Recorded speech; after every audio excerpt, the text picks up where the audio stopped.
Bonjour à tous et bienvenue dans 7 jours en France. Une semaine marquée par le remaniement du gouvernement. Manuel Valls a remplacé Jean-Marc Ayrault au poste de Premier ministre. Nous verrons les défis qui l'attendent. Nous reviendrons aussi sur la fin de la trêve hivernale. Les expulsions locatives ont repris. Elles concernent les ménages qui n'arrivent pas à payer leur loyer. Enfin, nous vous emmènerons au musée de la chasse et de la nature à Paris. Là-bas, un artiste un peu farfelu a décidé d'hiberner pendant 13 jours à l'intérieur d'un ours empaillé.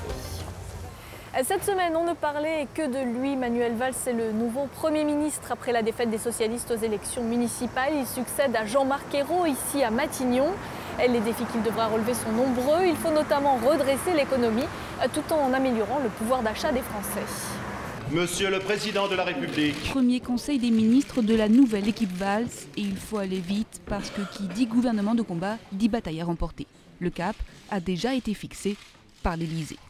Je lui assigne 3 objectifs. D'abord, redonner de la force à notre économie.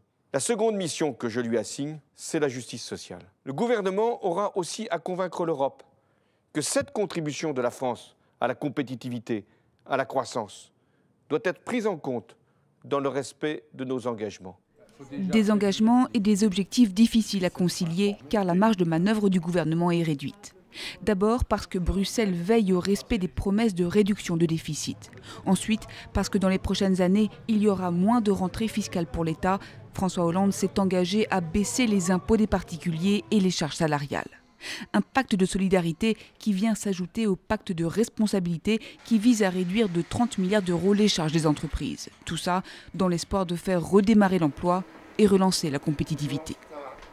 Les entreprises françaises payent trop de charges par rapport à leurs concurrents allemands, anglais, italiens, espagnols. Tous ceux qui sont autour de nous, nos charges sont trop importantes.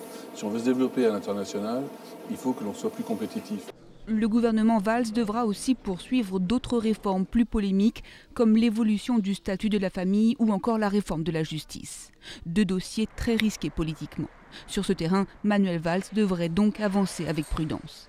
Car la priorité du nouvel hôte de Matignon, c'est avant tout de restaurer la confiance.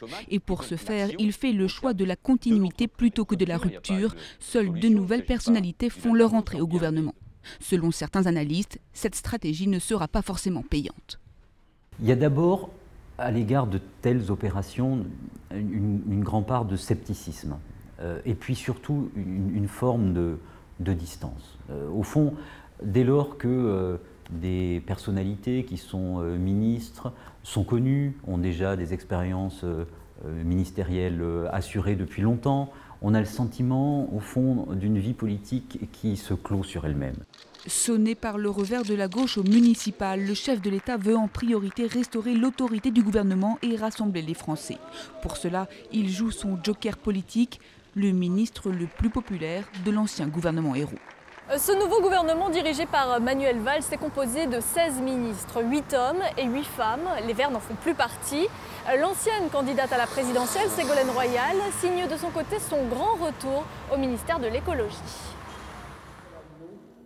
Elle a beau assurer le contraire, c'est une belle revanche que s'offre Ségolène Royal.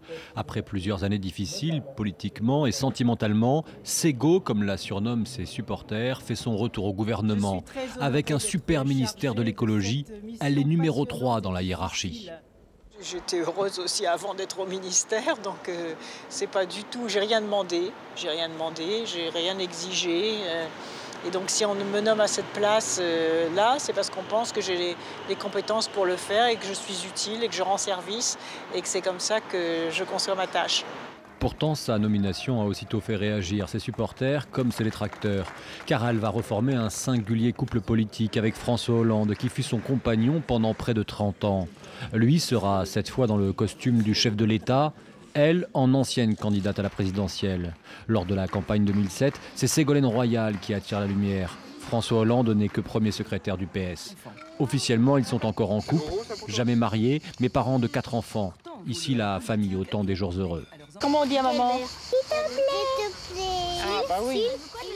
Ils mènent ensemble mais différemment leur chemin politique. Alors que François Hollande ne devient jamais ministre, Ségolène Royal est une habituée des gouvernements. Sous Bérégovoy, elle est en charge de l'environnement. Déjà, c'était il y a 22 ans tout juste. Sous Jospin, elle est ministre déléguée de l'enseignement scolaire, puis de la famille. En 2007, après une lutte intense dans son propre camp, elle devient la première femme à se présenter à la présidence de la République en France. Au soir de la défaite, devant des supporters sonnés, elle apparaît à la surprise générale, conquérante. Quelque chose s'est levé qui ne s'arrêtera pas. Mais c'est surtout le début d'une succession d'échecs. Échec sentimental d'abord avec la fin de son couple. Échec politique ensuite, candidate au poste de premier secrétaire du PS, elle perd contre Martine Aubry. Espérant être de nouveau investie par son parti pour la présidentielle de 2012, elle est sèchement battue par François Hollande. Pour tous ceux qui m'ont soutenue, c'est très dur. Ça tiendra toujours. Merci Ségolène. Merci Ségolène, merci. En juin 2012, pourtant nouveau coup dur, elle perd l'élection législative face à un dissident socialiste soutenu, un comble, par la compagne de l'époque de François Hollande. Tout à sa présidence de la région Poitou-Charentes, devenue une sorte d'électron libre au PS, Ségolène Royal s'était fait bien discrète depuis 2 ans, mais toujours prête à repartir au combat. En septembre dernier, dans une interview, elle confiait à propos d'une éventuelle entrée au gouvernement « J'ai un charisme, de l'aura, du poids. Au gouvernement, je leur ferai de l'ombre ». Le début du printemps marque la fin de la trêve hivernale en France. Il s'agit d'une spécificité française. Pendant l'hiver, aucune famille ne peut être expulsée de son logement, même si elle se retrouve dans l'incapacité de payer son loyer. Avec le retour des beaux jours, toutefois, les expulsions peuvent reprendre. Certaines personnes vivent donc la peur au ventre. Dans ce sac, Fatou conserve les nombreuses notifications d'expulsion de son domicile qu'elle a reçues. Cette jeune retraitée de 62 ans gagne 300 € par mois. Pas assez pour vivre et payer un loyer de 621 €. Accumulant les retards de paiement, son bailleur veut la mettre dehors. Elle doit donc régulariser sa situation financière au plus vite. Il fallait que je sois à jour au plus tard au mois de novembre, en fin novembre. Sinon, ce sera l'expulsion. Mais ils m'ont dit que je ne quitterai pas en hiver. Et vraiment, ça a été un grand soulagement parce que c'est lourd, c'est dur. Si nous sommes en mars et qu'elle est toujours dans son appartement, c'est grâce à la trêve hivernale. Une loi qui fait de la France une exception dans le monde. C'est un appel lancé par l'abbé Pierre en 1954, révolté contre les mises à la rue durant l'hiver, qui a poussé à l'adoption de cette loi en 1956. Elle offre un répit aux personnes les plus faibles en empêchant les expulsions, mais aussi les coupures d'électricité ou de chauffage. Près de 60 ans plus tard, une nouvelle loi vient d'être votée en 2014 pour prolonger de 15 jours la période. Mais cette exception sociale française ne fait que masquer une crise du logement dans l'Hexagone. Les pays du Nord, mais aussi l'Allemagne, ont mis des politiques du logement où il y avait en particulier à peu près autant de logements qu'il y avait de ménages. C'est-à-dire que même une expulsion, et il y en a dans ces pays-là, elle n'est pas aussi catastrophique parce que les gens ne sont pas à la rue. Là, en France, il manque 800 000 logements. Donc, perdre un logement, c'est évidemment catastrophique. Il y a plus d'1,5 million de demandeurs de logements sociaux. Pour Fatou, la trêve lui a permis de constituer un dossier auprès des aides sociales. Elle serait bientôt relogée, mais beaucoup n'auront pas cette chance. En 2012, plus de 115 000 expulsions pour loyer impayé ont été délivrées. 10 000 d'entre elles ont eu lieu avec l'usage de la force. Nous voici maintenant au musée de la chasse et de la nature à Paris. L'ours que vous voyez à côté de moi n'est pas un ours comme les autres. Il abrite en ce moment un homme qui a décidé d'hiberner pendant 13 jours. Il s'agit d'une performance de l'artiste Abraham Poincheval dont les faits et gestes sont retransmis sur Internet. Nos confrères de France Télévisions l'ont rencontré juste avant son immersion. C'est un voyage intérieur de 13 jours. Tel Jonas dans la baleine, Abraham Poincheval va vivre en ermite dans le ventre d'un plantigrade brun au beau milieu du musée de la chasse. Il va vivre un peu comme un ours avec un régime alimentaire d'ours. Ça, c'est des amandes et au-dessus, c'est des vers géants déshydratés et frits. À l'état sauvage. Complètement à l'état sauvage. Le souci du réalisme est poussé loin, très loin. En dessert, il faut quand même des petites douceurs. Les ours aiment bien le sucre. Une sucette aux fourmis. Donc là, je ne sais pas si on voit bien les fourmis à l'intérieur. Ça brille un peu.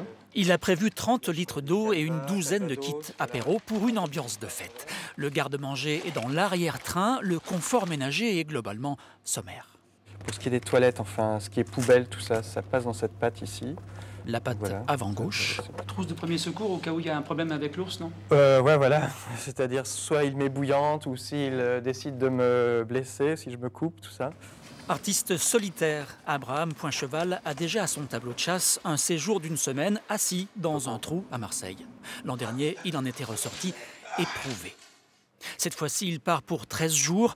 Les visiteurs du musée de la chasse pourront lui faire la lecture si besoin. Il faudra parler fort, s'il vous plaît, pour distraire l'ours qui a vu l'homme.